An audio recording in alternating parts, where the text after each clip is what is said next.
अनेकदा माझ्याकडे स्ट्रगलर्स येतात की त्यांनी त्यांचा वेळ, पैसा आणि एनर्जी या क्षेत्रात येण्यासाठी खूप मोठ्या प्रमाणावर खर्च केलेला असतो आणि काही घडलेलं नसतं. त्यांना मनाजोगतं काम मिळालेलं नसतं आणि त्यांना आलेलं असतं डिप्रेशन.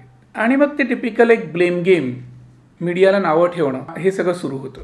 त्यांची फ्रस्ट्रेशन्स थोडीफार कमी झाली, त्यांना जे काय मन मोकळं करायचं ते मोकळं करून झालं की त्यांना मी काही बेसिक प्रश्न विचारतो.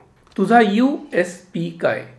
दुसरा प्रश्न, स्ट्रगल केलंस म्हणजे नक्की काय केलंस? तिसरा माझा एक प्रश्न त्यांना असतो, गिव्ह मी 3 गुड रिझन्स की मी तुला काम का देऊ.